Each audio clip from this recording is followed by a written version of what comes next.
మనం middle class బ్రతుకులో ఉండడానికి అసలు తప్పంతా ఎవరిది? First Indian education and second మన parents. What's up guys, welcome to my channel.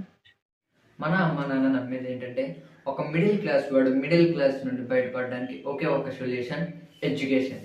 అందుకే ఏ విషయంలో తక్కువ చేసినా సరే ఎడ్యుకేషన్ విషయంలో తక్కువ చేయరు. సరే, అదే నిజం అనుకుందాం. ఎడ్యుకేషన్ కంప్లీట్ అయిన వారిలో ఎంతమందికి జాబ్స్ అనేవి వస్తున్నాయి? ఇండియాలో ఎడ్యుకేషన్ కంప్లీట్ అయిన వారిలో 80% పీపుల్కి జాబ్స్ అనేవి లేవు. ఎందుకు? కేవలం 20% పీపుల్కి మాత్రమే జాబ్స్ అనేవి ఉన్నాయి. ఎందుకు? ఒక 100 మంది ఎగ్జామ్ రాశారు అనుకోండి, అందులో కేవలం 75 పీపుల్ మాత్రమే పాస్ అవుతున్నారు. ఆ 75 మందిలో ఒక 100%కి తక్కువలో తక్కువ 25 మందికి 75% వచ్చిందనుకోండి, కేవలం ఆ 25 పీపుల్ మాత్రమే జాబ్స్కి క్వాలిఫై అవుతారు. మిగతా 50 పీపుల్ జస్ట్ పాస్.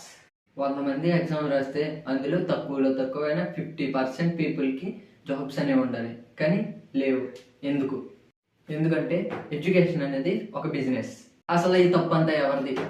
ఫస్ట్ తప్పు ఎవరిదంటే మన ఇండియన్ ఎడ్యుకేషన్. సారీ, దీన్ని ఇండియన్ ఎడ్యుకేషన్ అనడం కంటే బ్రిటిష్ ఎడ్యుకేషన్ అనడం బెటర్. ఎందుకంటే యూరోపియన్ ఎకానమీ పెరగడంతో వాళ్ళు మన ఇండియా నుండి రా మెటీరియల్ని ఇంపోర్ట్ చేసుకుని ప్రోడక్ట్స్గా తయారు చేసి మళ్ళీ మనకి అమ్మేవాళ్ళు. అరే, దీనికి మన ఇండియన్ ఎడ్యుకేషన్ సిస్టమ్కి ఏంట్రా లింక్ అని అంటే, మీకు ఒక స్టోరీ చెప్తాను, అప్పుడు టింగ్ అని వెలుగుతుంది. హెన్రీ ఫోర్డ్, ఇతని గురించి మీరు తెలుసుకోవాలి. 1908లో మోడల్ టీ అనే కార్ని రిలీజ్ చేశాడు. అప్పుడు ఈ కార్ వాల్యూ వచ్చేసి $815. ఆ కార్ రిలీజ్ అవగానే అందరూ ఆ కార్ని కొనాలి అని అనుకున్నారు. ఒక ఇయర్ గడిచిన తర్వాత ఆ కార్ వాల్యూ అనేది కొంచెం తగ్గించారు. అంటే 1909లో ఆ కార్ వాల్యూ వచ్చేసి $609 మాత్రమే. తర్వాత దాని డిమాండ్ అనేది బాగా పెరిగింది. దాంతో ఆ కార్ వాల్యూ అనేది ఇంకొంచెం తగ్గించి 20 లక్షల కార్లు తయారు చేయాలి అని అనుకున్నారు. కానీ అన్ని కార్లు తయారు చేయడానికి ఎక్కువ ఇంజనీర్స్ అనేవాళ్ళు కావాలి.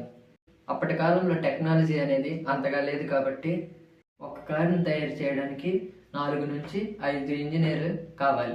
మరి ఆ 20 లక్షల కార్లు తయారు చేయడానికి ఎంతమంది ఇంజనీర్స్ కావాల్సి వచ్చి ఉంటారో ఒకసారి ఆలోచించండి. దీంతో ఏం చేశారంటే హైర్ చేసుకోవడం మొదలుపెట్టారు. వాళ్ళను హైర్ చేసుకున్న తర్వాత కారు ఎలా తయారు చేయాలి అని నేర్పించిన తర్వాత అప్పుడు వాళ్ళని జాబ్లోకి తీసుకున్నారు. సో ఇదే గ్యాప్లో వేరే కంపెనీలు కూడా ఎదగడంతో వీళ్ళ కంపెనీ వాళ్ళను ఎక్కువ మనీ ఇచ్చి వేరే కంపెనీ వాళ్ళు హైర్ చేసుకోవడం మొదలుపెట్టారు. ఇక్కడ వర్క్ నేర్చుకుని వేరే కంపెనీకి వెళ్ళిపోవడంతో వీళ్ళు కొత్త వాళ్ళని హైర్ చేసుకోవడం మొదలుపెట్టారు. ఇలా ఎక్కువ పీపుల్ని హైర్ చేసుకోవడంతో వీళ్ళకు మళ్ళీ ఫస్ట్ నుంచి వర్క్ నేర్పించడం ఇబ్బంది అయ్యేది. దాంతో కంపెనీ అనేది చాలా లాస్ ఫేస్ చేయాల్సి వచ్చింది.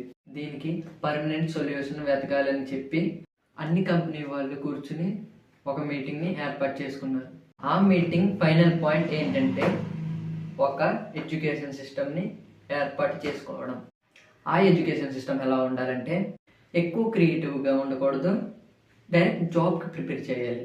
దీనిలో నువ్వేం నేర్పించకూడదు, కానీ కార్ ఎలా తయారు చేయాలి, అది ఎలా తయారు చేయాలి, ఇది ఎలా తయారు చేయాలి అనే మొత్తం విషయం ఈ ఎడ్యుకేషన్ సిస్టంలో ఉండేలా ప్లాన్ చేసుకున్నారు. సో ఈ ఎడ్యుకేషన్ సిస్టమ్ని అన్ని కంట్రీస్కి పంపడం జరిగింది. సో అలా చేయడం వల్ల ఆ కంట్రీస్లో వాళ్ళకి జాబ్స్ అనేవి సో అలా మన కంట్రీకి కూడా ఆ బ్రిటిష్ ఎడ్యుకేషన్ అనేది వచ్చింది. మన వాళ్ళు కూడా జాబ్స్ వస్తాయి కదా అని ఆ బ్రిటిష్ ఎడ్యుకేషన్ సిస్టమ్కి అలవాటు పడిపోయారు.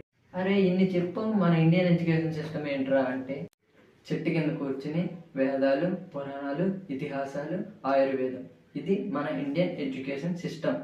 నెక్స్ట్ సెకండ్ తప్పు వచ్చేసి మన అమ్మా నాన్నలే. వీళ్ళను సొసైటీ ఎలా తయారు చేసిందంటే, అరే మా వాడు జాబ్ చేస్తే మన కష్టాలన్నీ తీరిపోతాయి కదా అని అనుకుంటారు. అండ్ దీనికి ఒక కారణం కూడా ఉంది. ఇది మీకు అర్థం కావాలంటే చిన్న ఎగ్జాంపుల్ చెప్తాను. మన సొసైటీ వాళ్ళు లేదా మన రిలేటివ్స్లో ఉన్న వాళ్ళు మన అమ్మ నాన్నలతో ఏమంటారంటే, ఏవయ్యా ఏం చేస్తున్నావు, మీ పిల్లలు ఏం చేస్తున్నారు, ఏం చదువుతున్నారు, ఎన్ని మార్క్స్ వచ్చాయి, అరే ఆ స్కూల్లో వేసావా, ఆ స్కూల్ అసలు బాగోదు, వేరే స్కూల్లో వేయించు, మా పిల్లలు కూడా అక్కడే చదువుతున్నారు, ఇలా అని మన అమ్మ నాన్నలతో చెప్తారు. వీళ్ళు ఏమనుకుంటారు, అరే వాళ్ళు చెప్పింది నిజమే కదా అని నమ్ముతారు.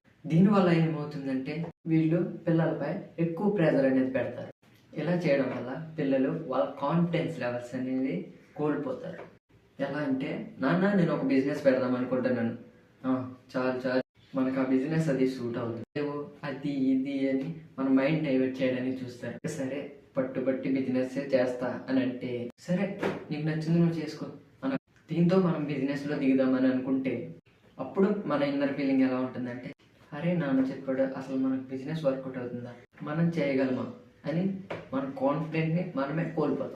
బిజినెస్ చేద్దాం అనుకునే కూడా తన కాన్ఫిడెంట్ తను కోల్పోయినప్పుడు నువ్వు నేను మీకు లాస్ట్గా చెప్పాల్సింది ఏంటంటే, మీరేం చేయాలనుకుంటున్నారో అది ఏదైనా సరే, అసలు ఏం చేస్తే ఈ మిడిల్ క్లాస్ బ్రతుకు నుండి బయటపడతాము అది మీరు తెలుసుకోవాలి. అసలు ఏం చేస్తే ఈ మిడిల్ క్లాస్ బ్రతుకు నుండి బయటపడతాము ముందు ముందు వీడియోలు చెప్తాను.